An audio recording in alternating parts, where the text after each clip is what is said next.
ಸೋದರ ಸೋದರಿಯರೇ, ನಿಮ್ಮೆಲ್ಲರಲ್ಲಿಯೂ ಇರುವಂತಹ ಆ ಜೀವ ಚೈತನ್ಯಕ್ಕೆ ವಂದಿಸುತ್ತಾ ಇಂದಿನ ಕಾರ್ಯಕ್ರಮವನ್ನು ಪ್ರಾರಂಭಿಸೋಣ. ಎಲ್ಲರೂ ಕೇಳಿಸ್ತಾ ಇದೆಯಲ್ಲ?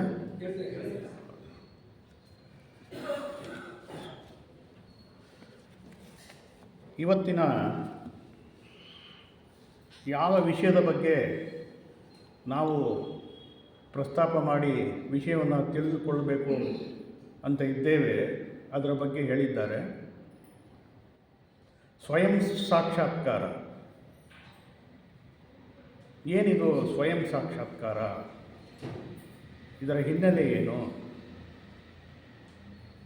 ಇದನ್ನು ನಾವು ಹೇಗೆ ಪಡೆಯಲಿಕ್ಕೆ ಸಾಧ್ಯ ಅನ್ನೋದು ಇವತ್ತಿನ ವಿಷಯ. ವಿಷಯಕ್ಕೆ ಹೋಗುವ ಮುನ್ನ ಇವತ್ತಿನ ಪ್ರಾಮುಖ್ಯತೆ ಏನು? ಇವತ್ತು ಮಹಾಲಯ ಅಮಾವಾಸ್ಯೆ ಜೊತೆಗೆ ಸೂರ್ಯಗ್ರಹಣ.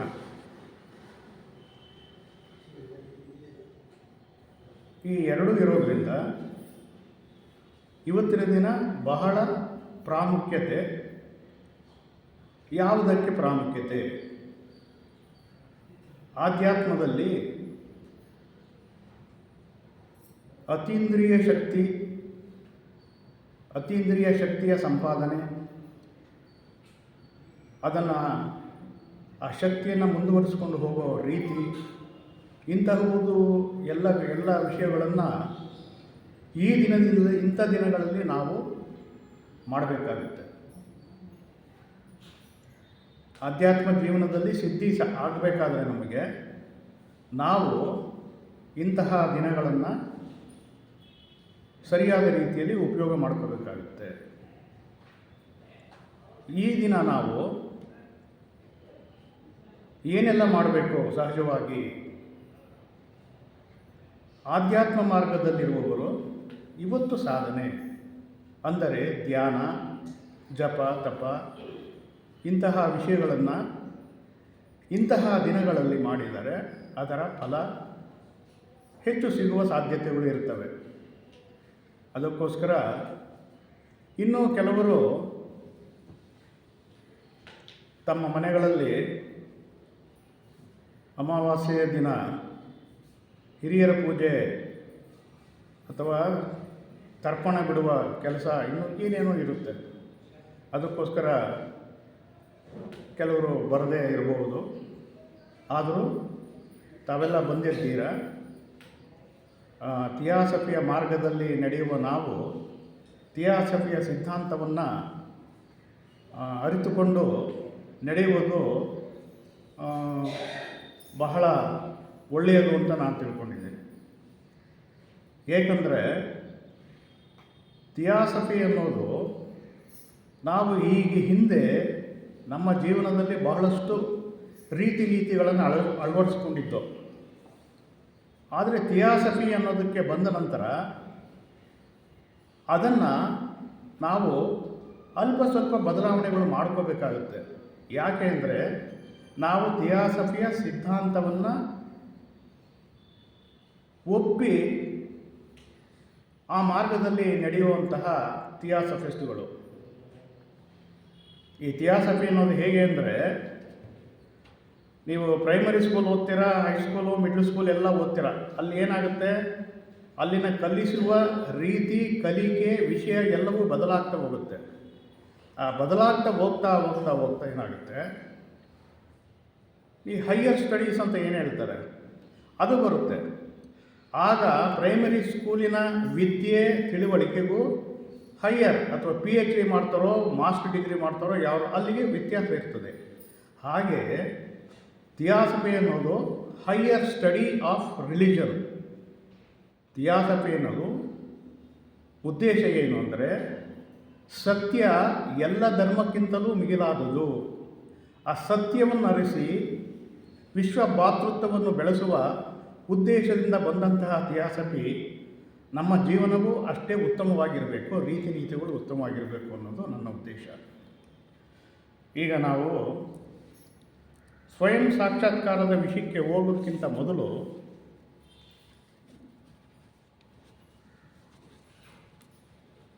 ಕೆಲವು ವಿಷಯಗಳನ್ನು ನಾವು ತಿಳ್ಕೋಬೇಕಾಗುತ್ತೆ. ನಮ್ಮ ಸಾಧನೆಯ ಮಾರ್ಗದಲ್ಲಿ ಕೆಲವು ತಿಳುವಳಿಕೆ ಜ್ಞಾನ ಸಂಪಾದನೆ ನಮ್ಮಲ್ಲಿ ಆಗಿದ್ದರೆ ಮಾತ್ರ ಸ್ವಯಂ ಸಾಕ್ಷಾತ್ಕಾರ ಆಗಲು ಸಾಧ್ಯ. ಯಾವ ಸಾಧನೆಯನ್ನು ಮಾಡದೆ ನಾನು ಮೊದಲೇ ಸ್ವಯಂ ಸಾಕ್ಷಾತ್ಕಾರ ಪಡಿತೀನಿ ಅಂದರೆ ಅದು ಸಾಧ್ಯ ಆಗೋದಿಲ್ಲ. ಈ ಸ್ವಯಂ ಸಾಕ್ಷಾತ್ಕಾರ, ಅದರ ಮಾರ್ಗ, ಅದರ ರೀತಿ ನೀತಿ, ಅದರ ಪ್ರಯತ್ನ ಎಲ್ಲವೂ ಅತೀಂದ್ರಿಯವಾದುದು. ಏನು ಅತೀಂದ್ರಿಯವಾದುದು? ನಮ್ಮ ಇಂದ್ರಿಯಗಳನ್ನು ಮೀರಿದ ರೀತಿ ನೀತಿಗಳು. ಅತೀಂದ್ರಿಯ ಅಂದರೆ ಈ ಸಹಜವಾದ ಈ ಶರೀರಕ್ಕಿರೋ ಇಂದ್ರಿಯಗಳಿಗೂ ಮೀರಿದಂತಹ ತಿಳುವಳಿಕೆ, ಜ್ಞಾನ. ಅದು ಅಂದರೆ ಇಂಗ್ಲೀಷಲ್ಲಿ ಅಕಲ್ಟ್ ಅಂತಾರೆ. ಇದನ್ನು ನಾವು ಸಾಧನೆಯಿಂದ, ಏನು ಅತೀಂದ್ರಿಯದಲ್ಲಿ ಹೇಳುವ ವಿಷಯಗಳನ್ನು ಸಾಧನೆಯಿಂದ ನಾವು ತಿಳಿದುಕೊಳ್ಳಬೇಕೇ ಹೊರತು ಕಣ್ಣಿನಿಂದ ನೋಡಿ ಅಥವಾ ಕೇಳಿಸಿಕೊಂಡು ಅರ್ಥ ಮಾಡಿಕೊಳ್ಳೋದು ಕಷ್ಟ ಆಗುತ್ತೆ. ಆದರೆ ನಾವು ಏನು ಕೇಳಿಸ್ಕೊಳ್ತೀವಿ, ಏನು ಅರ್ಥ ಮಾಡ್ಕೊಳ್ತೀವಿ, ಅದು ನಮ್ಮ ಜೀವನದಲ್ಲಿ ಅಳವಡಿಸಿಕೊಂಡು ಅದರಂತೆ ನಾವು ನಡೆಕೊಂಡಾಗ ಅಂದರೆ ನಮ್ಮ ಆಧ್ಯಾತ್ಮ ಪ್ರಯಾಣದಲ್ಲಿ ಬಹಳಷ್ಟು ಪ್ರಯಾಣ ಮಾಡಿದ ನಂತರ ಅದರ ಅನುಭವ ನಮಗೆ ಬರಬಹುದು. ಆದ್ದರಿಂದ ಇಲ್ಲಿ ಹೇಳುವ ವಿಷಯಗಳು ಕೆಲವು ತತ್ಕ್ಷಣಕ್ಕೆ ಅರ್ಥವಾಗದೇ ಇರಬಹುದು. ಆದರೆ ನಾನು ಆ ಸಂಸ್ಕೃತದಲ್ಲಿ ಮತ್ತು ಇಂಗ್ಲೀಷ್ನಲ್ಲಿ ಹೇಳಿರೋದನ್ನ ಕನ್ನಡದ ಸಾಮಾನ್ಯ ಭಾಷೆಯಲ್ಲಿ ಹೇಳೋ ಪ್ರಯತ್ನನ ನಾನು ಮಾಡ್ತೇನೆ. ಏಕೆಂದರೆ ಹೇಳಿದ ತಕ್ಷಣ ಹೌದು ಇದು ಹೀಗಿರ್ಬೋದು ಅನ್ನೋದ್ರ ಬಗ್ಗೆ ನಮಗೆ ಮನಸ್ಸಿಗೆ ಬರಬೇಕು. ಆ ಒಂದು ಪ್ರಯತ್ನ ನಾನು ಮಾಡ್ತಾಯಿದ್ದೆ. ಈಗ ನಮ್ಮ ಸನಾತನ ಧರ್ಮದಲ್ಲಿ ಬಹಳಷ್ಟು ಧರ್ಮಗ್ರಂಥಗಳಿವೆ ನಮ್ಮಲ್ಲಿ. ಆ ಧರ್ಮಗ್ರಂಥಗಳೆಲ್ಲ ಏನು ವಿಷಯಗಳನ್ನು ನಮಗೆ ತಿಳಿಯಪಡಿಸ್ತವೆ ಅನ್ನೋದನ್ನು ನಾವು ಸ್ವಲ್ಪ ತಿಳ್ಕೊಳ್ಳೋಣ. ಅದು ನಮಗೆ ಮುಂದಿನ ವಿಷಯವನ್ನು ಅರಿಯುವುದಕ್ಕೆ ಸಹಾಯ ಆಗುತ್ತೆ. ಈಗ ನಾವೆಲ್ಲರೂ ಸನಾತನ ಧರ್ಮಿಗಳು ಆಗಿರುವುದರಿಂದ ಅದನ್ನು ಅನುಸರಿಸಿ ನಡೆಯುತ್ತಿರುವುದರಿಂದ ನಮ್ಮ ಈ ಧರ್ಮದ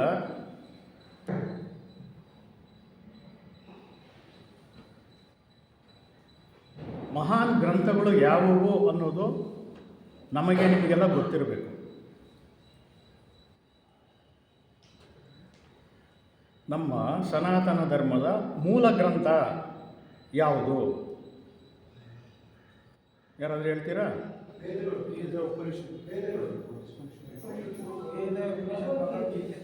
ಎಸ್, ಹೌದು ಹೌದು. ಆಮೇಲೆ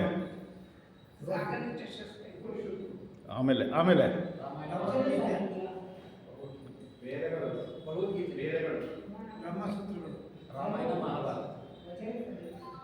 ಸಂತೋಷ. ನೀವು ಇಷ್ಟೊಂದು ತಿಳ್ಕೊಂಡಿದ್ದೀರಾ ಅಂದರೆ ನಮಗೆ ಮುಂದಕ್ಕೆ ಹೋಗೋದಕ್ಕೆ ಸುಲಭ ಆಗುತ್ತೆ.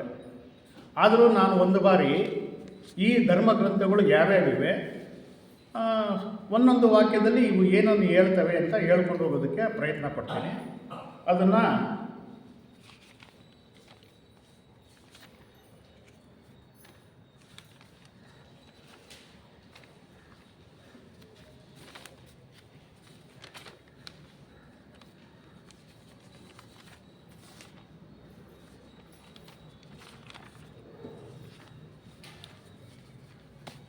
ತಾವೆಲ್ಲ ಹೇಳಿದ ಹಾಗೆ ಸನಾತನ ಧರ್ಮದ ಮೂಲ ಗ್ರಂಥ ವೇದ.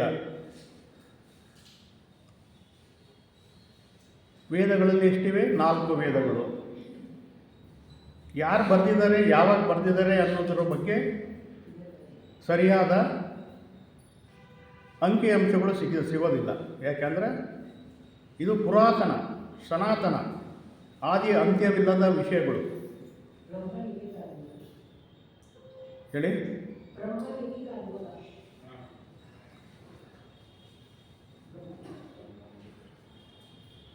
ಆ ವೇದದಲ್ಲಿಯೂ ಬಹಳಷ್ಟು ಅಂಗಗಳಿವೆ.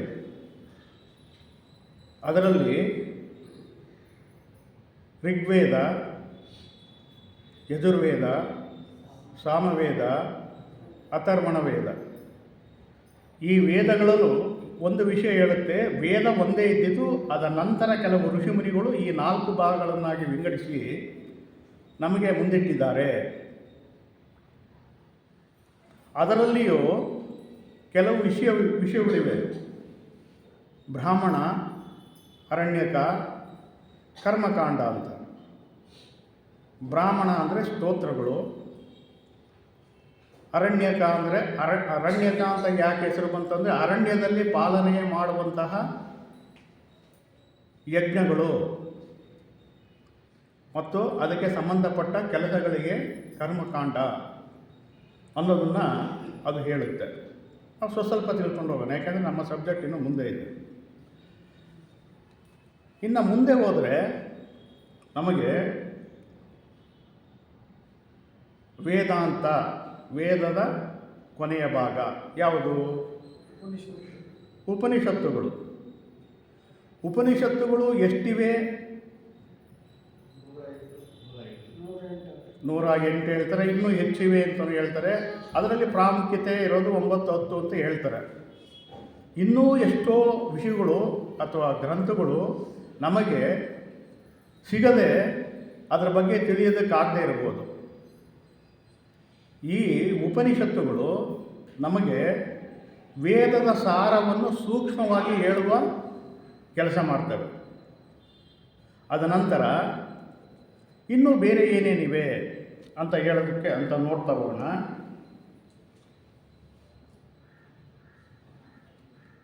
ಅದ ನಂತರ ಬಹಳಷ್ಟು ಸೂತ್ರಗಳಿವೆ. ಆ ಸೂತ್ರಗಳ ಜೊತೆ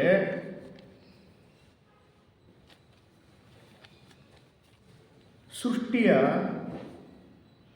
ಆದ ರೀತಿಯನ್ನು ವರ್ಣಿಸುವಂತಹ ಸೂಕ್ತಗಳಿವೆ ವೇದದಲ್ಲಿ.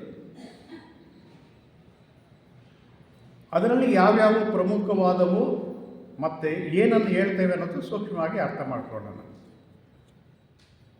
ಈ ಸೃಷ್ಟಿಯ ಬಗ್ಗೆ ಹೇಳುವ ಸೂಕ್ತಗಳಲ್ಲಿ ಮೊದಲನೇದು ನಾಸದೀಯ ಸೂಕ್ತ ಅಂತ. ಇದು ಋಗ್ವೇದದಲ್ಲಿದೆ. ಈ ನಾಸದೀಯ ಸೂಕ್ತ ಯಾವ ರೀತಿ ಹೇಳುತ್ತೆ, ಏನು ಹೇಳುತ್ತೆ ಅಂದರೆ ಈ ಸೃಷ್ಟಿ ಹೇಗಾಯಿತು ಅನ್ನೋದನ್ನು ಸೂಕ್ಷ್ಮವಾಗಿ, ಸೃಷ್ಟಿಗೆ ಮೊದಲು ಯಾವ ವಸ್ತುವು ಇರಲಿಲ್ಲ, ಬರೀ ಕತ್ತಲೆ, ಆ ಕತ್ತಲೆಯನ್ನು ಮುಚ್ಚಿದ ಮತ್ತೊಂದು ಕತ್ತಲೆ, ಏನೂ ಇರಲಿಲ್ಲ. ಅದ ನಂತರ ಒಂದು ಸ್ಫೋಟವಾಯಿತು.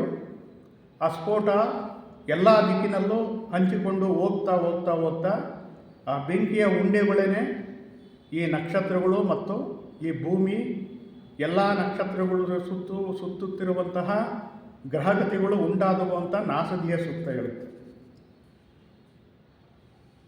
ಒಂದು ಪಾಯಿಂಟ್ ಇಲ್ಲೇನು ನಾವು ಯೋಚನೆ ಮಾಡಬೇಕು ಅಂದರೆ, ಇಲ್ಲಿ ಯಾವ ದೈವವೂ ಸೃಷ್ಟಿಯನ್ನು ಮಾಡಿ ತೋರಿಸ್ತಾ ಇಲ್ಲ. ಇದು ಸ್ವಯಂ ಆಗಿ ಅದು ನಡೀತಾ ಇದೆ, ನಡೀತಾನೇ ಇದೆ, ಈಗಲೂ ನಡೆದಿದೆ. ಮತ್ತೆ ಇದು ನಡೀತಾ ಇರುತ್ತೆ. ಮತ್ತೆ ಹೇಗೆ ನಡೆಯುತ್ತೆ? ಯಾವುದೋ ಒಂದು ಭಾಗದಲ್ಲಿರುವಂತಹ ನಕ್ಷತ್ರ ಗ್ರಹಗಳು ನಾಶವಾಗಿ ಅವು ಎಲ್ಲ ಒಂದೆಡೆ ಸೇರಿ ಅವು ಕಪ್ಪು ಬಿಲ ಅಥವಾ ಬ್ಲ್ಯಾಕ್ ಹೋಲ್ ಅಂತ ಆಗ್ತವೆ.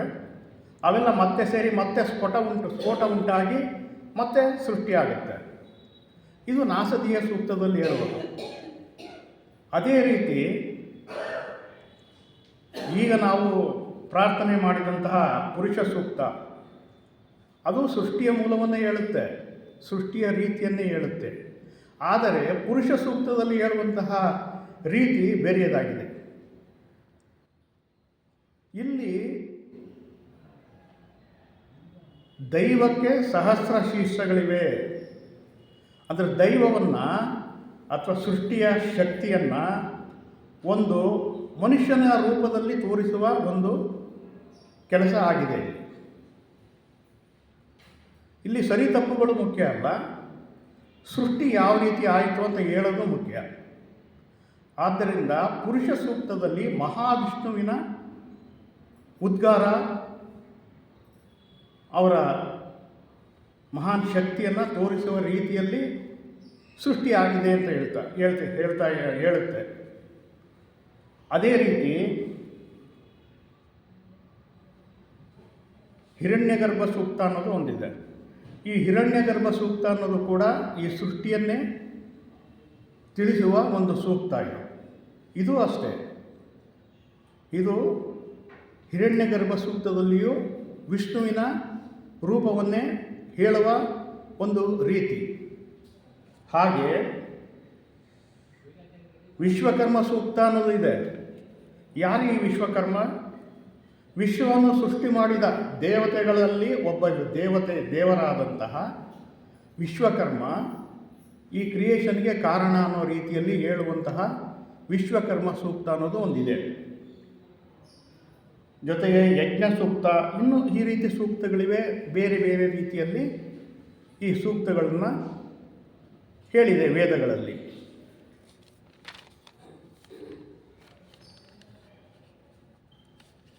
ಆಮೇಲೆ ನಮ್ಮ ಸನಾತನ ಗ್ರಂಥದಲ್ಲಿ ಷಡ್ ದರ್ಶನಗಳು ಅಂತ ಇವೆ. ಷಡ್ ದರ್ಶನಗಳು, 6 ದರ್ಶನಗಳು ಇವೆ. ಈ 6 ದರ್ಶನಗಳು ಯಾವುವು, ಅವು ಏನು ಹೇಳ್ತೇವೆ ಅನ್ನೋದು ಒಂದೊಂದು ವಾಕ್ಯದಲ್ಲಿ ತಿಳ್ಕೊಳ್ತಾ ಹೋಗೋಣ. ನ್ಯಾಯ ದರ್ಶನ, ವೈಶೇಷಿಕ ದರ್ಶನ, ಸಾಂಖ್ಯ ದರ್ಶನ, ಯೋಗ ದರ್ಶನ, ಪೂರ್ವಮೀಮಾಂಸೆ ದರ್ಶನ, ಉತ್ತರ ಮೀಮಾಂಸೆ ದರ್ಶನ ಅನ್ನೋದು ಈ ಷಡ್ ದರ್ಶನಗಳು. ಇವು ಏನು ಹೇಳ್ತವೆ? ನಾವು ತಿಳ್ಕೊಂಡಾಗೆ ನ್ಯಾಯ ದರ್ಶನದಲ್ಲಿ ನ್ಯಾಯದ ಬಗ್ಗೆ ಹೇಳ್ಬೋದು ಅಂತ ನಾವು ತಿಳ್ಕೊಂಡಿರ್ತೀವಿ. ಇದು ನ್ಯಾಯದ ಬಗ್ಗೆ ಅಲ್ಲ, ಜ್ಞಾನದ ಬಗ್ಗೆ. ಇದನ್ನು ಅಶ್ವಪಾದ ಗೌತಮ ಎನ್ನುವ ಒಬ್ಬ ಋಷಿ ಇದನ್ನು ಬರೆದಿರೋದು. ಅದರಲ್ಲಿ ಏನು ಬರೆದಿದ್ದಾರೆ? ಜ್ಞಾನಶಾಸ್ತ್ರ. ಈ ಜ್ಞಾನಶಾಸ್ತ್ರದ ಬಗ್ಗೆ ಬರೆದಿರೋ. ಜ್ಞಾನ ಅಂದರೆ ಏನು ಅಂದರೆ ಈ ಸೃಷ್ಟಿ ಏನು, ನಾವೇನು, ದೈವ ಏನು ಅನ್ನೋದೇ ಇದರಲ್ಲಿ ಪ್ರತಿಯೊಂದು ದರ್ಶನದಲ್ಲಿ, ಪ್ರತಿಯೊಂದು ಗ್ರಂಥದಲ್ಲಿಯೂ ಬರೋದು ಇದೆ. ಇದೆಲ್ಲರ ಉದ್ದೇಶ ಏನು ಹೇಳಿ? ಈ ಗ್ರಂಥಗಳನ್ನೆಲ್ಲ ಓದಿ ಆ ಗ್ರಂಥದಲ್ಲಿ ಹೇಳಿರೋದು ಅರ್ಥ ಮಾಡಿಕೊಳ್ಳೋ ಉದ್ದೇಶ ಏನಂದರೆ ನಾವು ಮುಕ್ತಿ ಪಡೆಯೋದು. ಸನಾತನ ಧರ್ಮದಲ್ಲಿ ಮುಖ್ಯ ಉದ್ದೇಶ ಪುರುಷಾರ್ಥಗಳನ್ನು ಈಡೇರಿಸಿಕೊಂಡ ನಂತರ ನಾವು ಮುಕ್ತಿಯನ್ನು ಪಡೆಯಬೇಕು ಅನ್ನೋದೇ ನಮ್ಮ ಮುಖ್ಯ ಉದ್ದೇಶ. ಅದಕ್ಕೋಸ್ಕರ ಪ್ರತಿಯೊಂದು ಗ್ರಂಥ ನೀವು ತಗೊಂಡಾಗ ಕೊನೆಯ ಭಾಗದಲ್ಲಿ ನಾವು ಮುಕ್ತಿಯನ್ನು ಪಡೆಯಬೇಕು, ಅದಕ್ಕೆ ಏನು ಮಾಡಬೇಕು ಅನ್ನೋದೇ ಹೆಚ್ಚಾಗಿರ್ತದೆ. ಅದರಲ್ಲಿ ಜ್ಞಾನಶಾಸ್ತ್ರ ಅಂತ ಕರಿತೀವಿ. ಆ ಜ್ಞಾನಶಾಸ್ತ್ರದಲ್ಲಿ ಈ ನಮ್ಮ ರೀತಿ ನೀತಿಗಳು, ನಾವು ದೈವದ ಬಗ್ಗೆ ತಿಳಿಯಬೇಕಾದ ಜ್ಞಾನ ಮತ್ತು ಈ ಜೀವನದಿಂದ ಮುಕ್ತಿ. ಅದೇ ರೀತಿ ಮುಂದೆ ವೈಶೇಷಿಕ ದರ್ಶನ. ಇದನ್ನು ಯಾರು ಬರೆದಿದ್ದಾರೆ ಅಂದರೆ ಇವರಿಗೆ ಕಾನಡ ಅಥವಾ ಕಶ್ಯಪ ಅಂತ ಕರೀತಾರೆ. ಈ ಋಷಿಗೆ ನೀವು ಕೇಳಿದ್ರೆ ಇಲ್ವೋ, ಆ ಋಷಿ ಹೆಸರು ಕಾನಡ ಅಂತ ಕರೀತಾರೆ. ಅವರು ಈ ದರ್ಶನವನ್ನು ಬರೆದಿದ್ದಾರೆ. ಇಲ್ಲಿ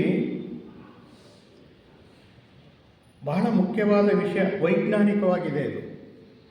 ಇಲ್ಲಿ ಪ್ರತಿಯೊಂದು ವಸ್ತುವಿನ ಸೃಷ್ಟಿ ಹೇಗಾಗಿದೆ, ವಸ್ತುವಿನಲ್ಲಿ ಏನಿದೆ, ಇದು ಸಾವಿರಾರು ವರ್ಷಗಳಿಂದ ಬರೆದಿರೋ ವಿಷಯ. ಇವತ್ತಿಗೂ ಆಟಮ್, ಅಣುವಿನಲ್ಲಿ ಏನಿದೆ ಅನ್ನೋದು ವಿಜ್ಞಾನದಲ್ಲಿ ಏನು ಕಂಡಿದ್ದಾರೆ ಅದನ್ನು ಸುಮಾರು ಸಾವಿರಾರು ವರ್ಷಗಳಿಂದಲೇ ಈ ಋಷಿಮುನಿ ಹೇಳಿದ್ದಾನೆ. ಅದರ ಯಾವ ರೀತಿ ಉಂಟಾಗುತ್ತೆ, ಯಾವ ರೀತಿ ನಾಶ ಆಗುತ್ತೆ ಅನ್ನೋದ್ರ ಬಗ್ಗೆ ಇವರು ಹೇಳಿದ್ದಾರೆ. ಜೊತೆಗೆ ಆಧ್ಯಾತ್ಮಿಕ ಅಂತ ನಾವು ಕನ್ನಡದಲ್ಲಿ ಏನು ಹೇಳ್ತೀವಿ, ವಿಜ್ಞಾನದಲ್ಲಿ ಮೆಟಾಫಿಸಿಕ್ಸ್ ಅಂತೀವಿ. ಮೆಟಾ ಅಂದರೆ ತೋರದೆ, ಕಣ್ಣಿಗೆ ಕಾಣದೇ ಇರೋದು, ಅಥವಾ ಕ್ವಾಂಟಮ್ ಫಿಸಿಕ್ಸ್ ಅಂತ ಕರಿತೀವಿ. ಅಷ್ಟು ತಿಳ್ಕೊಂಡಿರೋಣ. ಇದು ಮುಂದಕ್ಕೆ ಹೋಗ್ತಾ ನಾನು ಅದರ ಬಗ್ಗೆ ಹೇಳ್ತೇನೆ. ಆಮೇಲೆ ಮುಂದಿನ ಸಾಂಖ್ಯ ದರ್ಶನ. ಇಲ್ಲಿ ಸಾಂಖ್ಯ ಅಂದಾಕ್ಷಣಕ್ಕೆ ನಾವು ಸಂಖ್ಯೆಗಳು ಅನ್ನೋದನ್ನು ನಾವು ತಿಳ್ಕೊಳ್ತೀವಿ. ಇಲ್ಲಿ ಇದನ್ನು ಬರೆದವರು ಕಪಿಲ ಮಹರ್ಷಿ. ಇದರಲ್ಲಿ ಪುರುಷ ಸೂಕ್ತ ಮತ್ತು ಪ್ರಕೃತಿ, ಪುರುಷ ಮತ್ತು ಪ್ರಕೃತಿ. ಪುರುಷ ಯಾರು, ಪ್ರಕೃತಿ ಯಾರು, ಪ್ರಕೃತಿ ಏನು ಹೇಳುತ್ತೆ, ಪುರುಷನ ಉದ್ದೇಶ ಏನು ಅನ್ನೋದು. ಪುರುಷ ಪ್ರಕೃತಿ ದ್ವೈತ ತಿಳುವಳಿಕೆಯನ್ನು ಇದು ಕೊಡುತ್ತೆ, ಪುರುಷ ಬೇರೆ ಪ್ರಕೃತಿ ಬೇರೆ ಅಂತ. ಅದನಂತರ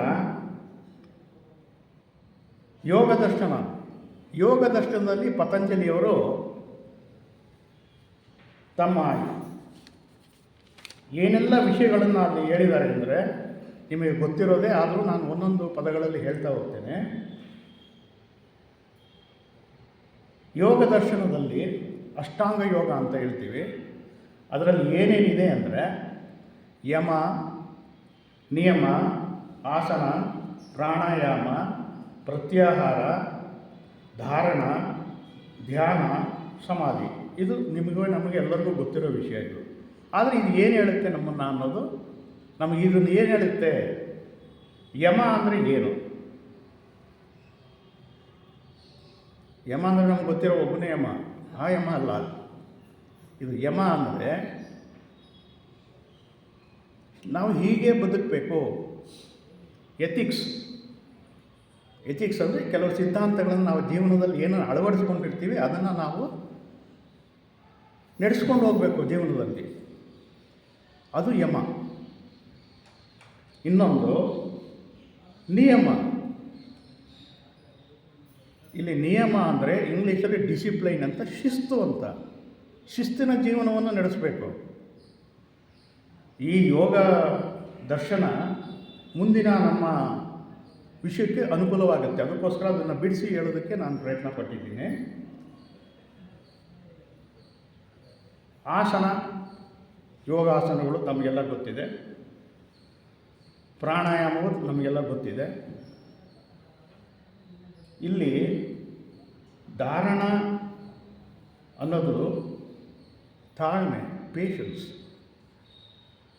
ಈ ತಾಳ್ಮೆ ಯಾವಾಗ ಬರುತ್ತೆ ಆಗ ನಾವು ಧ್ಯಾನ ಮಾಡೋಕ್ಕೆ ಸಾಧ್ಯ ಆಗುತ್ತೆ. ನಾವು ಧ್ಯಾನ ಮಾಡಬೇಕು ಅಂದರೆ ಧಾರಣವನ್ನು ಪಡೆಯದೆ, ಅಂದರೆ ತಾಳ್ಮೆಯನ್ನು ಹೊಂದದೆ ನಾವು ಧ್ಯಾನ ಮಾಡೋದು ಸಾಧ್ಯವೇ ಇಲ್ಲ.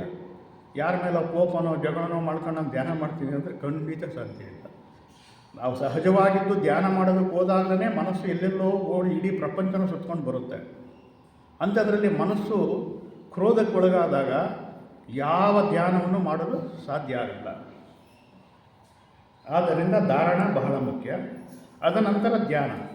ಧ್ಯಾನ ಅಂದರೆ ಮನಸ್ಸನ್ನು ಒಂದೆಡೆ ನಿಲ್ಲಿಸುವುದು, ಅಥವಾ ಥಾಟ್ಲೆಸ್ ಸ್ಟೇಟಸ್, ಅಂದರೆ ಯಾವ ಯೋಚನೆಯೂ ಇಲ್ಲದಂತಹ ಒಂದು ಸ್ಥಿತಿಗೆ ಧ್ಯಾನ ಅಂತ ನಾವು ಕರಿಬೋದು.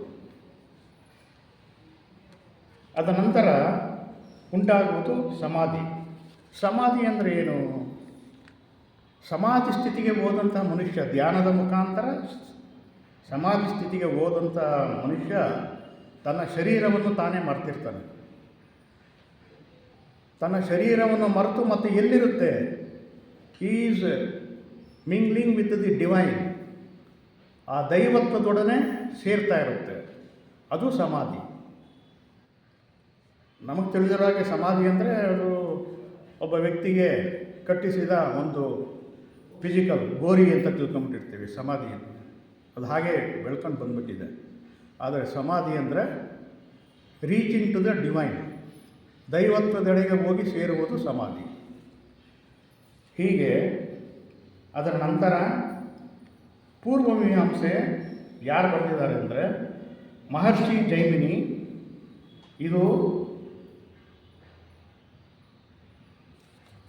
ಇದರಲ್ಲಿ ಏನು ಹೇಳುತ್ತೆ? ಪೂರ್ವಮೀಮಾಂಸೆಯಲ್ಲಿ ವೇದದಲ್ಲಿ ನಾನು ಹೇಳ್ತೆ ಕರ್ಮಕಾಂಡ ಅಂತ, ಅಂದರೆ ಅರಣ್ಯಕದಲ್ಲಿ ಕರ್ಮಗಳನ್ನು ಮಾಡುವುದು, ಅದನ್ನು ಇಲ್ಲಿ ಎಕ್ಸ್ಪ್ಲೈನ್ ಮಾಡುತ್ತೆ. ಇದು ಉತ್ತರ ಮೀಮಾಂಸೆ, ಪೂರ್ವಮೀಮಾಂಸೆ. ಈಗ ಉತ್ತರ ಮೀಮಾಂಸೆಯಲ್ಲಿ ಉಪನಿಷತ್ತುಗಳನ್ನು ಪ್ರವಚನ ಮಾಡುವುದು ಅಥವಾ ಅದರ ಬಗ್ಗೆ ಹೆಚ್ಚು ತಿಳಿಸುವುದು ಉತ್ತರ ಮೀಮಾಂಸೆ. ಇಷ್ಟು ಷಡ್ದರ್ಶನಗಳ ಬಗ್ಗೆ ಆಯಿತು, ವೇದ ಉಪನಿಷತ್ತುಗಳ ಬಗ್ಗೆ ಆಯಿತು. ಇಲ್ಲಿ ಒಂದು ವಿಷಯ, ನಾನು ಇಷ್ಟೆಲ್ಲ ಹೇಳಿದ್ದಕ್ಕೂ ಒಂದು ಕಾರಣ ಇದೆ. ಈ ಹಿಂದೂ ಅಥವಾ ಸನಾತನ ಸಂಸ್ಕೃತಿ ಸಂಸ್ಕಾರ ಧರ್ಮದ ಒಳಗಡೆ ಬಂದಂತಹ ಮಹಾನ್ ಕೃತಿಗಳನ್ನೆಲ್ಲ ನಾವು ಇದುವರೆಗೆ ಮಾತಾಡೋದು, ತಾವು ಕೂಡ ಹೇಳಿದ್ರಿ. ಆದರೆ ಒಂದು ಮಾತ್ರ ಇದರಲ್ಲಿ ಬರಲಿಲ್ಲ. ಅದು ಯಾವುದು? ಅದೇ ಬಹಳ ಮುಖ್ಯ ಇವತ್ತಿನ ವಿಷಯಕ್ಕೆ. ಅದು ಒಂದು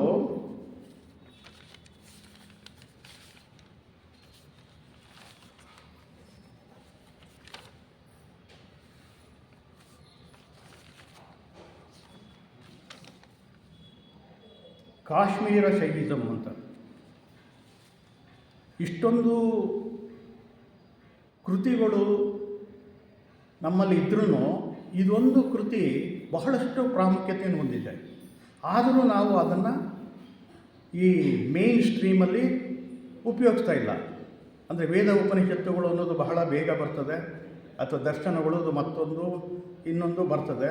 ಆದರೆ ಕಾಶ್ಮೀರಿ ಶೈವಿಸಮ್ ಅನ್ನೋದ್ರ ಬಗ್ಗೆ ನಾವು ಅಷ್ಟು ಗಮನ ಕೊಡಲ್ಲ. ಅದಕ್ಕೋಸ್ಕರನೇ ಆ ಕಾಶ್ಮೀರಿ ಶೈವಿಸಮ್ ಏನು ಹೇಳುತ್ತೆ, ಅದರಲ್ಲಿ ಏನೆಲ್ಲ ವಿಷಯಗಳಿವೆ ಅನ್ನೋದನ್ನು ತಿಳ್ಕೊಳ್ಳೋದಕ್ಕೆ ಪ್ರಯತ್ನ ಪಡೋಣ.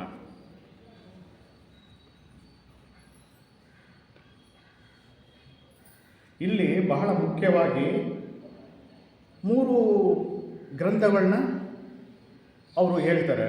ಒಂದು ಶಿವಸೂತ್ರ,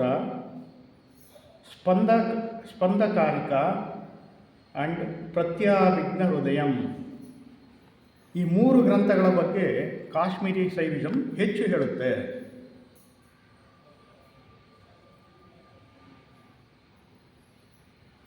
ಈ 3ನ್ನು ಹೇಳಿದಾಗ 3ನೆಯ ವಿಷಯ ನಾನು ಹೇಳಿದ್ದು ಪ್ರತ್ಯಾಭಿಜ್ಞ ಹೃದಯಂ.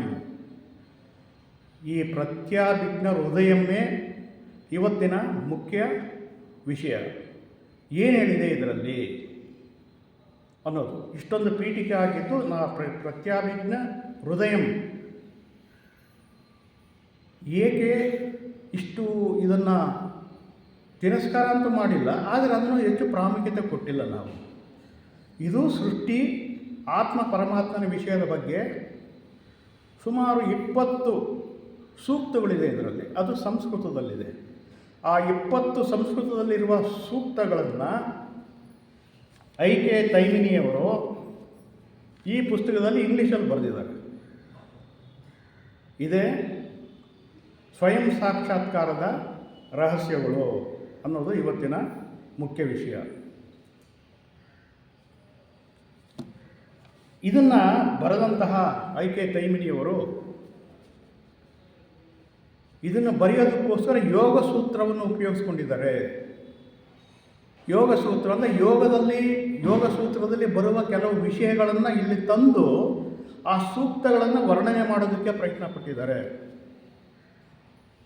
ಸಹಜವಾಗಿ ಒಂದೊಂದೇ ವಾಕ್ಯಗಳಲ್ಲಿರುವಂತಹ ಈ ಸೂಕ್ತನ ಅದನ್ನು ವಿಶದವಾಗಿ ಹೇಳೋದಕ್ಕೆ ಅಷ್ಟು ಸುಲಭ ಅಲ್ಲ. ಅದಕ್ಕೋಸ್ಕರ ಇವರು ಯೋಗ ಸೂತ್ರವನ್ನು ಐಕೆ ತೈಮಿನಿಯವರೇ ಬರೆದಿರೋದ್ರಿಂದ ಅದರ ಆಧಾರದ ಮೇಲೆ ಇಲ್ಲಿ ಇದನ್ನು ವರ್ಣನೆ ಮಾಡಿದ್ದಾರೆ. ಇಲ್ಲಿ ಆ ರಹಸ್ಯಗಳು ಕೆಲವು ಇರುವ ಹಾಗೆ ನನಗೂ ಗೋಚರ ಆಯಿತು. ಇದನ್ನು ನಾನು ವಿಷಯವಾಗಿ ತೆಗೆದುಕೊಂಡು ಓದಬೇಕು ಅಂತ ಎಲ್ಲ ಪ್ರಯತ್ನ ಪಡ್ತಾ ಇರುವಾಗ ಇಂಥ ರಹಸ್ಯ ಏನಿದೆ, ಸೀಕ್ರೆಟ್ ಅಂತ ಯಾಕೆ ಉಪಯೋಗಿಸಿದರೆ ಐಕೆ ತೈಮಿನಿಯವರು ಅನ್ನೋದನ್ನು ನಾನು ಯೋಚನೆ ಮಾಡಿದಾಗ ನನಗೆ ಅನ್ನಿಸ್ತು, ಎಲ್ಲೋ ಒಂದು ಜಾಗದಲ್ಲಿ ಹೌದು ಇದರಲ್ಲಿ ಒಂದು ಕೆಲವು ರಹಸ್ಯವಿದೆ. ನಮಗೆ ಗೊತ್ತಿದ್ದರೂ ಅದು ರಹಸ್ಯ ಅಂತ ನಾವು ತಿಳ್ಕೊಂಡಿಲ್ಲ. ಆ ರಹಸ್ಯಗಳನ್ನು ತಿಳಿದ ನಂತರ ನಾವು ಸ್ವಯಂ ಸಾಕ್ಷಾತ್ಕಾರಕ್ಕೆ ಹೋಗೋದು ಸಾಧ್ಯ ಅನ್ನೋದು ಇದರ ಅರ್ಥ. ಇಲ್ಲಿ ಸರಿ, ಇಂತಹ ಪ್ರತ್ಯಾಭಿಜ್ಞ ಹೃದಯಂ ಅನ್ನೋ ಈ ಗ್ರಂಥವನ್ನು ರಚನೆ ಮಾಡಿದವರು ಯಾರು ಅನ್ನೋದು ಬಹಳ ಮುಖ್ಯ ಅಲ್ವಾ. ಈಗ ಯಾರ್ಯಾರು ಏನೇನು ಮಾಡಿದ್ರು ಅಂತ ಕೆಲವು ಋಷಿಗಳ ಹೆಸರುಗಳನ್ನು ಹೇಳಿದೆ ನಾನು. ಆ ಋಷಿಗಳು ಪಟ್ಟ ಪ್ರಯತ್ನ. ಆದರೆ ವೇದದಲ್ಲಿ ಅದು ಮೂಲವಾಗಿದ್ದರಿಂದ ಅದು ಯಾವ ರೀತಿ ಬಂತು, ಯಾರು ಸೃಷ್ಟಿ ಮಾಡಿದ್ರು, ಯಾವ ಕಾಲದಲ್ಲಿ ಸೃಷ್ಟಿ ಮಾಡಿದ್ರು, ಒಂದೇ ಸಮಯದಲ್ಲಿ ಒಬ್ಬ ವ್ಯಕ್ತಿ ಬರೆದಂತಹ ಪುಸ್ತಕ ವಿಷಯ ಅಲ್ಲ. ಆದ್ದರಿಂದ ಅದರ ಬಗ್ಗೆ ಯಾರ ಹೆಸರನ್ನು ಹೇಳಲಿಕ್ಕೆ ಸಾಧ್ಯವಿಲ್ಲ. ಅದು ನಂತರ ಬಂದಂಥ ಗ್ರಂಥಗಳನ್ನು ವೇದದ ಆಧಾರದ ಮೇಲೆ ಬರೆದಿರೋದ್ರಿಂದ ಇಂತಹ ಋಷಿಯೇ ಬರೆದಿದ್ದಾರೆ ಅನ್ನೋದು ನಮಗೆ ಸಿಗ್ತದೆ. ಈಗ ಪ್ರತ್ಯಾಜ್ಞ ಹೃದಯವನ್ನು ಬರೆದಂತಹ ವ್ಯಕ್ತಿ ರಾಯನಕ ಕ್ಷೇಮರಾಜ ಅಂತ ಅವ್ರ ಹೆಸರು ಯಾರಾದರೂ ಕೇಳಿದ್ದೀರಾ? ಯಾರು ಕೇಳಿರೋಕ್ಕೆ ಸಾಧ್ಯನೇ ಇಲ್ಲ. ಪ್ರತ್ಯಾಭಿಜ್ಞ ಹೃದಯಂ ಅಂತ ಹೇಳಿದ್ದನ್ನೇ ನಾವು ಕೇಳಿಲ್ಲ, ಇದೇ ಮೊದಲನೇ ಬಾರಿ ಕೇಳಿದ್ದೀವಿ ಅಂತ ಅನಿಸುತ್ತಲ್ಲ. ಯಾರಾದರೂ ಕೇಳಿದ್ರಾ? ಪ್ರತ್ಯಾಭಿಜ್ಞ ಹೃದಯಂ ಅನ್ನೋ ಒಂದು ಗ್ರಂಥ ಇದೆ ಸಂಸ್ಕೃತದಲ್ಲಿ ಅನ್ನೋದು ನಮಗೆ ಗೊತ್ತಿತ್ತಾ? ಇಲ್ಲ, ನನಗೂ ಗೊತ್ತಿರಲಿಲ್ಲ. ಅದನ್ನು ಈ ರೂಪದಲ್ಲಿ ಹೇಳಿದ್ದಾರೆ. ಇದನ್ನು ಬರೆದಂತಹ ವ್ಯಕ್ತಿ ಹೆಸರು ಹೇಳಿದ್ರೆ ಕ್ಷೇಮರಾಜ. ಇವರೆಲ್ಲ ಎಲ್ಲಿಯವರು? ಇವರೆಲ್ಲ ಕಾಶ್ಮೀರದವರು. ಕಾಶ್ಮೀರದಲ್ಲಿ ನಡೆದಂತಹ ಕಥೆಗಳಿವು. ಕಥೆಗಿಂತ ಇವರು ವೇದವನ್ನು ಅಧ್ಯಯನ ಮಾಡಿ ವೇದದಲ್ಲಿ ತಾವು ತಿಳಿದುಕೊಂಡಂತಹ ವಿಷಯಗಳನ್ನು ಇಲ್ಲಿ ಅವರು ಒಂದೊಂದೇ ವಾಕ್ಯದಲ್ಲಿ ಸೂಕ್ತಿಗಳನ್ನು ಬರೆದಿದ್ದಾರೆ ಈ ಕ್ಷೇಮರಾಜ ಅವರು. ಈ ಕ್ಷೇಮರಾಜ ಅವರ ಗುರುಗಳ ಬಗ್ಗೆಯೂ ಹೇಳಿದ್ದಾರೆ. ಇದು ಬಹಳ ಪ್ರಮುಖವಾದ ವ್ಯಕ್ತಿ. ಈ ವ್ಯಕ್ತಿ ಅವರ ಹೆಸರು ಅಭಿನವ ಗುಪ್ತ ಅಂತ. ಈ ಕ್ಷೇಮರಾಜ ಅವರ ಗುರು ಅಭಿನವ ಗುಪ್ತ. ಈ ಅಭಿನವ ಗುಪ್ತ ಕೂಡ ಬಹಳಷ್ಟು ಕಾವ್ಯಗಳನ್ನು ರಚನೆ ಮಾಡಿದ್ದಾರೆ. ಅಭಿನವ ಗುಪ್ತ ಕ್ಷೇಮರಾಜ ಅವರ ಗುರು. ಇವರ ಕ್ಷೇಮರಾಜ ಅವರು ಅವರಿಂದ ಕಲಿತು ಈ ಗ್ರಂಥವನ್ನು ರಚನೆ ಮಾಡಿದ್ದಾರೆ. ಈ ಎಲ್ಲದರ ಅರ್ಥ ಏನಪ್ಪ ಅಂದರೆ, ಇವರಲ್ಲಿಯೂ ಅಗಮಶಾಸ್ತ್ರ, ಸ್ಪಂದಶಾಸ್ತ್ರ, ಪ್ರತ್ಯಾಭಿಜ್ಞ ಶಾಸ್ತ್ರ ಅಂತಲೂ ಕರೀತಾರೆ. ಇದು ಕಾಶ್ಮೀರಿ ಶೈವಿಸಮಲ್ಲಿ ಬರುವಂಥ ವಿಷಯ. ಆದ್ದರಿಂದ ಇವೆಲ್ಲ ಯಾವುದರ ಬಗ್ಗೆ ಇದೆ ಅಂದರೆ, ಫಂಡಮೆಂಟಲ್ ನೇಚರ್ ಆಫ್ ಕಾನ್ಷಿಯಸ್ನೆಸ್. ಈಗ ಒಂದು ಹೊಸ ಪದ ಬಂತು, ಕಾನ್ಷಿಯಸ್ನೆಸ್ ಅಂತ. ಅಂದರೆ ಪ್ರಜ್ಞೆ. ಈ ಪ್ರಜ್ಞೆಯಲ್ಲಿ higher consciousness and lower consciousness ಅನ್ನೋದು ಎರಡಿದೆ. Higher consciousness is universal consciousness, ಅಂದರೆ ವಿಶ್ವಪ್ರಜ್ಞೆ. ವಿಶ್ವಪ್ರಜ್ಞೆಯೂ ಇದೆ, ಇಂಡಿವಿಜುವಲ್ ಕಾನ್ಷಿಯಸ್ನೆಸ್. ಈಗ ನಮ್ಮಲ್ಲಿ ಇರುವಂತಹ ಪ್ರಜ್ಞೆ ಎಲ್ಲ ಇಂಡಿವಿಜುವಲ್ ಕಾನ್ಷಿಯಸ್ನೆಸ್. ನಮ್ಮಲ್ಲಿರುವ ಪ್ರಜ್ಞೆ ಅಂದರೆ ನಮ್ಮ ಜನ್ಮಾಂತರದಿಂದ ನಮ್ಮೊಡನೆ ಬಂದಿರೋ ಕೆಲವು ವಿಷಯಗಳು ಅಲ್ಲಿರುತ್ತೆ. ಎಲ್ಲಿ? ಸತ್ ಚಿತ್ತಾನಂದ, ಆ ಚಿತ್ತದಲ್ಲಿರ್ತದೆ. ಈಗ ಮುಂದೆ ಬರುವ ಸೂಕ್ತಗಳೆಲ್ಲ ಈ ಚಿತ್ತಕ್ಕೆ ಮಾತ್ರ ಸಂಬಂಧಪಟ್ಟಿರ್ತವೆ. ಆ ಚಿತ್ತದ ಬಗ್ಗೆಯೇ 20 ಸೂತ್ರಗಳನ್ನು ಬರೆದಿದ್ದಾರೆ ಕ್ಷೇಮರಾಜ ಅವರು ಪ್ರತ್ಯಾಜ್ಞ ಹೃದಯದಲ್ಲಿ. ಈಗ ನಾವು ಅದಕ್ಕೆ ಹೋಗೋಣ.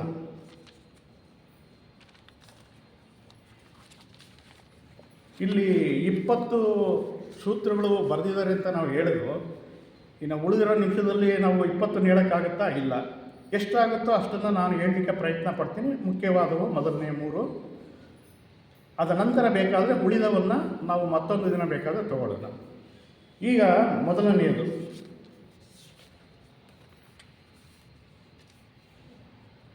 ಚಿತಿ ಸ್ವತಂತ್ರ ವಿಶ್ವಸಿದ್ಧಿ ಹೇತು. ಇಷ್ಟಕ್ಕೆ ನಮಗೇನು ಗೊತ್ತಾಗಲ್ಲ.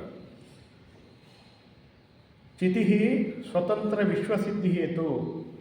ಈ ಚಿತಿ ಅಂದರೆ ಯೂನಿವರ್ಸಲ್ ಕಾನ್ಷಿಯಸ್ನೆಸ್ ಅಂತ ಅವ್ರು ಹೇಳ್ತಾರೆ. ಅದನ್ನು ನಾವು ಈ ರೀತಿ ಹೇಳ್ಬೋದು: ವಿಶ್ವಪ್ರಜ್ಞೆ ಅಥವಾ ದೈವಿ ಶಕ್ತಿ ಸ್ವತಂತ್ರವಾದುದು. ಈ ಯೂನಿವರ್ಸಲ್ ಕಾನ್ಷಿಯಸ್ನೆಸ್, ಅದು ದೈವಿ ಶಕ್ತಿ ಅನ್ನೋದು ಏನು, ಹೇಗಿರುತ್ತೆ, ಅದರ ಶಕ್ತಿ ಏನು ಅನ್ನೋದ್ರ ಬಗ್ಗೆ ಇವರು ಮೊದಲನೇ ಇದರಲ್ಲಿ ಹೇಳ್ತಾರೆ. ಈ ಯೂನಿವರ್ಸಲ್ ಕಾನ್ಷಿಯಸ್ನೆಸ್ಸು ಯಾವ ರೀತಿಯ ಪ್ರಭಾವಕ್ಕೂ ಒಳಗಾಗೋದಿಲ್ಲ.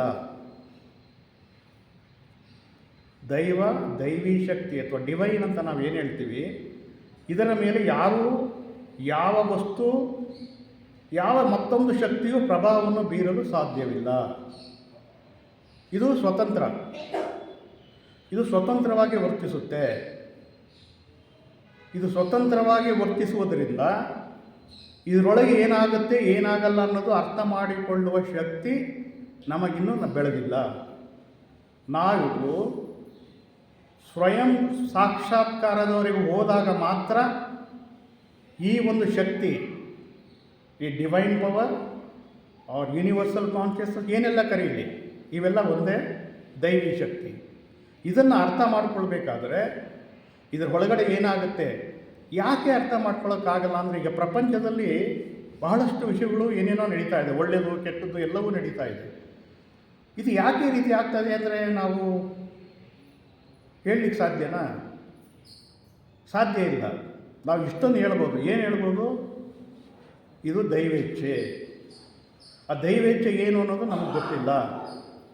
ದೈವೇಚ್ಛೆ ನಮಗೆ ಗೊತ್ತಿಲ್ಲದೆ ಇರೋದರಿಂದ ನಾವು ಇದನ್ನು ಏಕೆ ನಡೀತಾ ಇದೆ, ಅದು ನಮ್ಮ ಅನುಭವದ ಆಧಾರದ ಮೇಲೆ ನಾವು ಮಾತನಾಡ್ಬೋದು. ಇದು ಹೀಗಾಗಬಾರ್ದಾಗಿತ್ತು, ಹೀಗಾಯಿತು, ಇದು ಹಾಗಾಗಬೇಕಾಗಿತ್ತು, ಹೀಗಾಯಿತು ಅಂತ ಪ್ರತಿಯೊಬ್ಬ ವ್ಯಕ್ತಿ ತನ್ನದೇ ಆದ ರೀತಿ ನೀತಿಗಳಲ್ಲಿ ಹೇಳ್ತಾ ಹೋಗ್ತೀವಿ ನಾವು. ಆದರೆ ದೈವಿ ಶಕ್ತಿಯ ಇಚ್ಛೆ ಬೇರೊಂದಿರುತ್ತೆ, ಅದು ತನ್ನದೇ ಆದ ರೀತಿಯಲ್ಲಿ ನಡೆಯುತ್ತೆ. ಅದು ಹೇಗೆ ನಡೆಯುತ್ತೆ ಅನ್ನೋದು ಅರ್ಥ ಮಾಡ್ಕೊಳ್ಳೋದು ಸ್ವಲ್ಪ ಕಷ್ಟ ಆದರೂ ಅವಶ್ಯಕತೆ ಇದೆ. ಅದು ಹೇಳ್ತಾರೆ, ಇಲ್ಲಿ ನಿಮಗೆ 2 ಪದಗಳನ್ನು ನಾನು ಹೇಳ್ತೇನೆ. ಯೂನಿವರ್ಸಲ್ ಕಾನ್ಷಿಯಸ್ನೆಸ್ ಅಂತ ಹೇಳಿದ್ರೆ, ಎರಡನೇದು ಮ್ಯಾನಿಫೆಸ್ಟೇಷನ್ ಅಂತ ಇಂಗ್ಲೀಷಲ್ಲಿ ಹೇಳ್ತಾರೆ. ಆ ಮ್ಯಾನಿಫೆಸ್ಟೇಷನ್ ಅನ್ನೋದು ಇಲ್ಲಿ ಬಹಳಷ್ಟು ಬಾರಿ ಬರ್ತಾ ಇರುತ್ತೆ. ಏನು ಮ್ಯಾನಿಫೆಸ್ಟೇಷನ್ ಅನ್ನೋದ್ರ ಬಗ್ಗೆ ನೀವು ಈಗಲೇ ತಿಳ್ಕೊಂಬಿಟ್ರೆ ಮುಂದೆ ಹೇಳ್ಕೊಂಡು ಹೋಗ್ತಾ ವಿಷಯಗಳಲ್ಲಿ ಈಸಿಯಾಗಿ ಅರ್ಥ ಆಗೋಕ್ಕೆ ಸಾಧ್ಯ ಆಗುತ್ತೆ. ನಾವು ಎಲೆಕ್ಷನ್ ಟೈಮ್ ಬಂದಾಗ ಮ್ಯಾನಿಫೆಸ್ಟೋ, ಈ ಪಾರ್ಟಿಯ ಮ್ಯಾನಿಫೆಸ್ಟ್ ಇದು, ಈ ಪಾರ್ಟಿಯ ಮ್ಯಾನಿಫೆಸ್ಟ್ ಇದು, ಇದೇ ಪಾರ್ಟಿದು ಇನ್ನೊಂದಿದೆ, ಅವರು ಹಾಗೆ ಹೇಳಿದ್ದಾರೆ, ಹೀಗೆ ಹೇಳಿದ್ದಾರೆ, ಇದು ಮ್ಯಾನಿಫೆಸ್ಟ್ ಅಂತ ಹೇಳ್ತೀವಿ. ಅಷ್ಟು ಗೊತ್ತಿದೆಯಲ್ಲ ನಮಗೆ. ಪಾರ್ಟಿಗಳು ನಾವು ಹೀಗೆ ಮಾಡ್ತೀವಿ, ಫ್ರೀ ಕೊಡ್ತೀವಿ, ಅದು ಕೊಡ್ತೀವಿ, ಇದು ಕೊಡ್ತೀವಿ ಅಂತ ಹೇಳ್ತಾರಲ್ಲ, ಅದು ಅವರ ಮ್ಯಾನಿಫೆಸ್ಟ್ ಅಂತ ನಾವು ಹೇಳ್ತೀವಿ. ಹಾಗಂದ್ರೆ ಏನು ಅಂತ ನಾವು ಸಂಪೂರ್ಣವಾಗಿ ತಿಳ್ಕೊಳ್ಳೋಕ್ಕೆ ಹೋಗಿಲ್ಲ. ನಾವು ಇದು ಕೊಡ್ತಾರಂತೆ ಅಂತ ಹೇಳ್ತೀವಿ. ಇಲ್ಲಿ ಈ ಮ್ಯಾನಿಫೆಸ್ಟ್ ಅನ್ನೋದು ಈ ದೈವತ್ವದ ಸಂಬಂಧಪಟ್ಟಂತೆ ಕೂಡ ನಡೆಯುತ್ತೆ.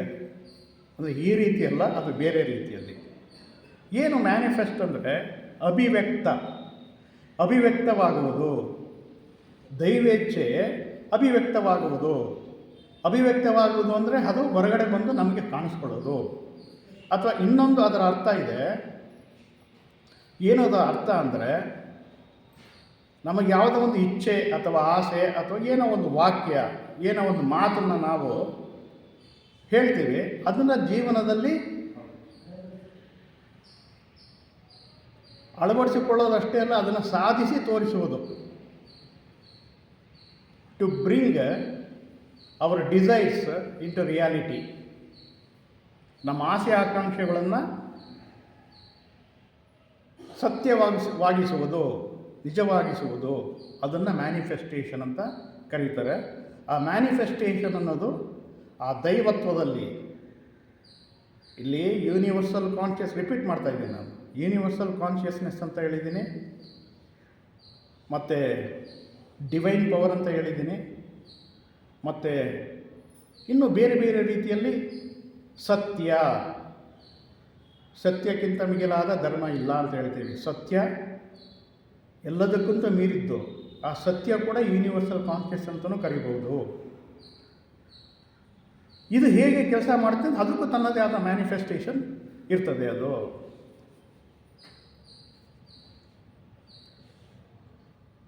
ಇಲ್ಲಿ ಅಭಿವ್ಯಕ್ತ ಸ್ಥಿತಿಯು ಸತ್ಯದ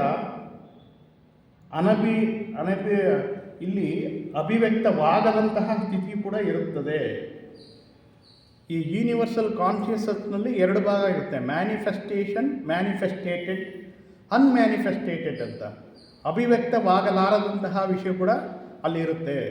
ಅಭಿವ್ಯಕ್ತಿ ಆಗಲಾರದ ವಿಷಯ ಹಾಗೆ ಉಳಿಯುತ್ತೆ. ಅಭಿವ್ಯಕ್ತವಾದ ವಿಷಯ ಹೊರಗಡೆ ಬಂದು ಸೃಷ್ಟಿಯಾಗುತ್ತೆ ಅನ್ನೋ ರೀತಿಯಲ್ಲಿ ಈ ಒಂದು ಸೂಕ್ತದಲ್ಲಿ ಹೇಳುತ್ತೆ. ಹಾಗೆ ಮುಂದೆ ಹೇಳ್ತಾ,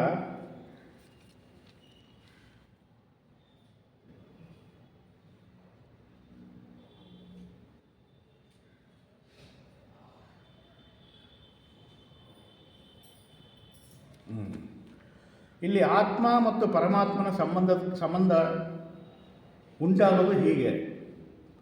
ಯೂನಿವರ್ಸಲ್ ಕಾನ್ಷಿಯಸ್ನಿಂದ ಅಥವಾ ಪರಮಾತ್ಮನಿಂದ ಹೊರಬಂತಹ ಆತ್ಮ, ಅದಕ್ಕೆ ತನ್ನದೇ ಆದ ಪುಟ್ಟ ಕಾನ್ಷಿಯಸ್ನೆಸ್ ಇರ್ತದೆ. ಅದು ಬಂದು ಬಂದು ಬಂದು ಬಂದು ಕೆಳಭಾಗಕ್ಕೆ ಬರೋಷ್ಟೊತ್ತಿಗೆ ನಿಮಗೆ ಆತ್ಮ ಸಂಸರಣೆ ಅಂತ ನಮ್ಮ ಥಿಯಾಸಫಿಲಿ ನಾವು ಓದಿದ್ದೇವೆ. ಆ ಪರಮಾತ್ಮನ ಮೂಲದಿಂದ ಹೊರಬಂದಂತಹ ಆ ಪುಟ್ಟ ಆತ್ಮ ಭೂಮಿಗೆ ಬರುವಷ್ಟರಲ್ಲಿ ಎಷ್ಟೊಂದು ವಿಷಯಗಳು ಬಂದು ಅದಕ್ಕೆ ಸೇರಿಕೊಳ್ಳುತ್ತೆ. ಎಷ್ಟೊಂದು ವಿಷಯಗಳು ಅದಕ್ಕೆ ಬಂದು ಸೇರಿಕೊಂಡು ಅದರ ತೂಕ ಹೆಚ್ಚಾಗುತ್ತೆ ಅಂತ ಹೇಳ್ತಾರೆ. ಅದು ಯಾವ್ಯಾವ ಲೋಕದಲ್ಲಿ ಎಷ್ಟೆಷ್ಟಾಗುತ್ತೆ ಅಷ್ಟನ್ನು ತನಗೆ ಅಂಟಿಸಿಕೊಂಡು ಕೆಳಗಿಳಿತಾ ಬರುತ್ತೆ. ಇಲ್ಲಿ ಬಂದ ಮೇಲೆ ಭೂಮಿಯಲ್ಲಿ ಪ್ರಾಣಿಯಾಗಿಯೋ ಮತ್ತೊಂದಾಗಿಯೋ ನಂತರ ಮನುಷ್ಯನಾಗಿಯೋ, ಮನುಷ್ಯನಾದ ನಂತರ ಬಹಳಷ್ಟು ಜನ್ಮಗಳನ್ನು ಎತ್ತಿ, ಆ ಜನ್ಮಗಳು ಎತ್ತಿ ಮುಂದೆ ಹೋಗುವ ಬದಲು ಈ ಜನ್ಮದಲ್ಲೇ ನಾವು ನಮ್ಮ ಆಸೆಗಳಿಗೆ ಒಂದಾಗಿ ಮತ್ತೆ ಪುನರ್ಜನ್ಮನ ಪಡಿತಾ ಇರ್ತೇವೆ. ಇದು ಕೇಳೋದಕ್ಕೆ ಆಶ್ಚರ್ಯವಾಗಿ ಕಾಣಿಸ್ಬೋದು.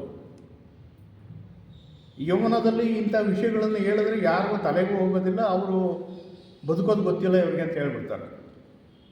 ನಾವು ಮುಕ್ತಿ ಪಡಿಬೇಕು, ಇಲ್ಲಿಂದ ಹೋಗಬೇಕು, ನಾವು ಈ ಥರ ಬಂದಿದ್ದೀವಿ ಅಂತ ಹೇಳಿದ್ರೆ ಜೀವನದಲ್ಲಿ ಅತಿಯಾದ ಆಸೆ ವ್ಯಾಮೋಹಗಳಿಂದ ಸೇರಿರುವಂತಹ ಆತ್ಮ ಏನು ಹೇಳುತ್ತೆ, ಇದೆಲ್ಲ ಸುಳ್ಳು, ಇದೆಲ್ಲ ಬೇಕಾಗಿಲ್ಲ, ನಾವಿಷ್ಟು ಇವತ್ತು ಸುಖವಾಗಿರೋದಕ್ಕೆ ಏನೆಲ್ಲ ಮಾಡಬೇಕು, ಏನು ಸಂಪಾದನೆ ಮಾಡಬೇಕು, ಯಾವ ರೀತಿ ಹಣ ಸಂಪಾದನೆ ಮಾಡಬೇಕು ಅನ್ನೋದನ್ನೇ ಯೋಚನೆ ಮಾಡ್ತಾ ಇರುತ್ತೆ ಮನಸ್ಸು. ನಾವೆಲ್ಲರೂ ಹಾಗೆ ಮಾಡಿದ್ದು. ಚಿಕ್ಕ ವಯಸ್ಸಿನಲ್ಲಿಯೇ ಹೆಚ್ಚು ಜ್ಞಾನಾರ್ಜನೆ ಮತ್ತು ಒಂದು ವೈರಾಗ್ಯದೆಡೆಗೆ ಹೋಗಿದ್ದು ಬಹಳ ಕಮ್ಮಿ. ಅದೆಲ್ಲ ಭಕ್ತ ಪ್ರಹ್ಲಾದ ಅಂದರೆ ಚಿಕ್ಕ ವಯಸ್ಸಲ್ಲಿ, ಸಂತ ಜ್ಞಾನದೇವ ಇಂಥವರು ಚಿಕ್ಕ ವಯಸ್ಸಿಗೆ 12ರಿಂದ 18 ವಯಸ್ಸಿನಲ್ಲಿ ಅವರು ಈ ತ್ಯಾಗ ಮನೋಭಾವ ಉಂಟಾಗಿ ಈ ಸಂಸಾರದಿಂದ ಹೊರಹೋಗಬೇಕು ಅನ್ನೋದನ್ನು ಪ್ರಯತ್ನ ಪಟ್ಟಿದ್ದಾರೆ. ಆದರೆ ಸಹಜವಾಗಿ ಬಾಲ್ಯದಲ್ಲಿ ಆಧ್ಯಾತ್ಮದ ತಿರುಳನ್ನು ತಿಳಿಯೋ ಒಂದು ಶಕ್ತಿ ಉಂಟಾಗೋದು ಬಹಳ ಕಡಿಮೆ. ಆದ್ದರಿಂದ ವಯಸ್ಸಾಗ್ತಾ ಆಗ್ತಾ ಆಗ್ತಾ ಬರುತ್ತೆ. ಅದಕ್ಕೋಸ್ಕರನೇ ನಮ್ಮಲ್ಲಿ ಪುರುಷಾರ್ಥದಲ್ಲಿ ಧರ್ಮ ಅರ್ಥ ಕಾಮ ಮೋಕ್ಷಗಳು ಅಂತ ಮಾಡಿದ್ದು. ಯಾಕೆಂದರೆ ಬಾಲ್ಯದಲ್ಲಿ ಇವೆಲ್ಲ ಸಾಧನೆ ಆಗೋದಿಲ್ಲ, ಎಲ್ಲರಿಗೂ ಯಾರೋ ಒಬ್ಬರಿಗೆ ಮಹಾನ್ ಆತ್ಮಕ್ಕೆ ಮಾತ್ರ ಅದು ಸಾಧ್ಯ ಅಂತ ಹೇಳಿ ಬಾಲ್ಯದಲ್ಲಿ ಏನು ಮಾಡಬೇಕು, ಅದ ನಂತರ ಏನು ಮಾಡಬೇಕು, ಅದ ನಂತರ ಏನು ಮಾಡಬೇಕು, ಮೋಕ್ಷ ಯಾವ ರೀತಿ ಪಡಿಬೇಕು ಅಂತ ಈ ಪುರುಷಾರ್ಥಗಳಲ್ಲಿ ಹೇಳಿದೆ.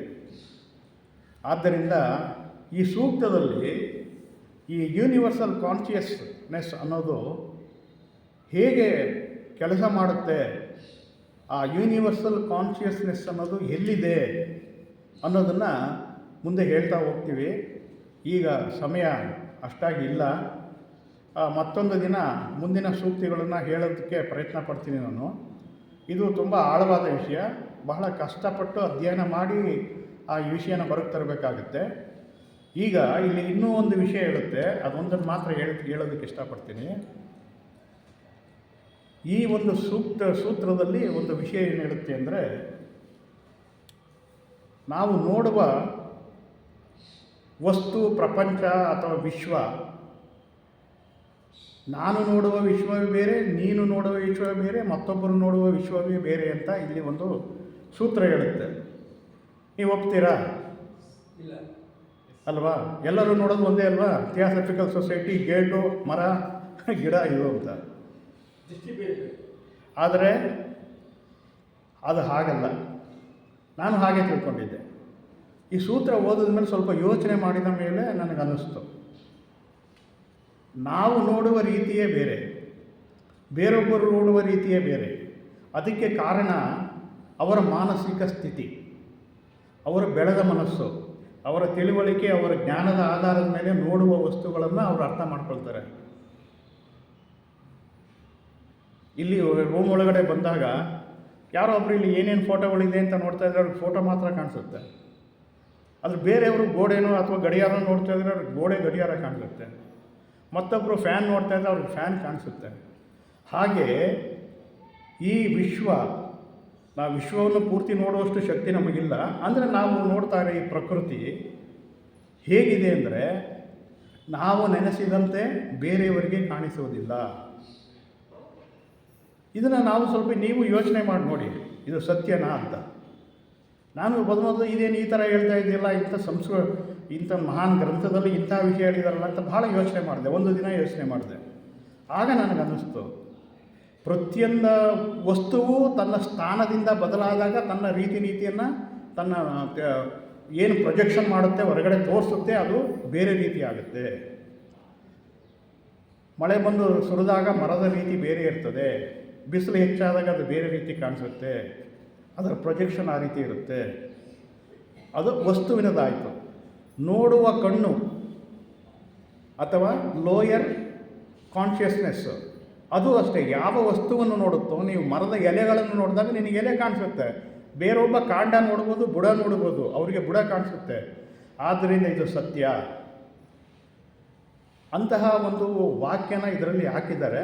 ಇನ್ನು ಮುಂದೆ ಇನ್ನೂ ಇಂಥದ್ದೇ ವಾಕ್ಯಗಳು ಮತ್ತು ಇದನ್ನೆಲ್ಲ ಅರಿತಾಗ ಮಾತ್ರ ಅತೀಂದ್ರಿಯ ಜ್ಞಾನ, ತಿಳುವಳಿಕೆ ಮತ್ತು ನಾವು ಸ್ವಯಂ ಸಾಕ್ಷಾತ್ಕಾರ ಪಡೆಯೋದಕ್ಕೆ ಸಹಾಯ ಆಗುತ್ತೆ ಅಂತ ಹೇಳ್ತಾ ಇವತ್ತಿಗೆ ಇಷ್ಟು ಸಾಕು. ಮುಂದೆ ಅವಕಾಶ ಸಿಕ್ಕಿದಾಗ ಇದ್ರ ಬಗ್ಗೆ ಮತ್ತೆ ಮಾತಾಡೋಣ ಅಂತ ಹೇಳ್ತಾ ನಾನು ಮುಗಿಸ್ತಾ ಇದ್ದೀನಿ. ನಮಸ್ತೆ.